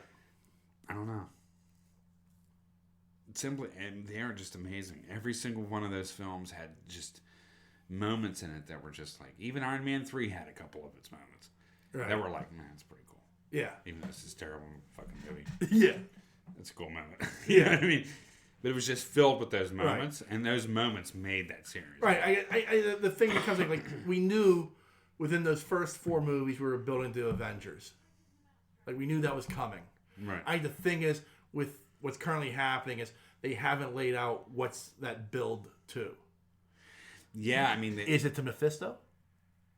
No, I know. I'm just saying to piss people off. No, but, I know. Like, you know, but like you still don't know. That's the problem. Like, you know, we're only a couple of movies deep into this cycle, but you throw in the TV shows now, and you feel like the universe is expanding faster than it ever did before. Right. But you still don't know what that light at the end of the tunnel is for this total cycle. Right. You know? And then you've given us one baddie, which we really haven't seen yet. Yeah. The Conqueror. But, you know what I mean? Like, we just haven't seen that version of him yet. Right. You know, we saw the lighter side of Sears. Yeah. Right. Yeah. Get ready, because you're going to see the baddie. But is that the ultimate baddie? Right. Or is this just Pace from... Yeah. Do you understand what I'm saying? Right. Like, yeah. Right. From Guardians. Right. So, I don't know. I'm not frustrated with it all, but I mean, like, but now you're introducing Spider-Man back into this world with Venom. Is Venom going to become part of this Marvel universe? You're teasing Deadpool, and I don't know how Deadpool's even going to fit in. But, so, I mean, there's a lot of stuff going on. Right. And Deadpool wasn't part of any of the stuff before. No. But neither were mutants. Neither was Professor. I mean, there's a whole lot. Well, Professor X is definitely fucking in there. Right, but I mean, from what standpoint? I don't know. You know, I mean, I haven't seen Doctor Strange yet. Neither of you. You know, so I mean, until I get those answers, like, what does the multiverse hold? How does it? You know. I heard the movie's a train wreck. I've heard that too. But it is the multiverse of madness. Right. I've also heard people say it's like, ignore what the critics are saying. If you're a fan of Marvel, this will make sense to you. Okay. You know, It's fine with me. I'm still gonna see it. I'm just saying that.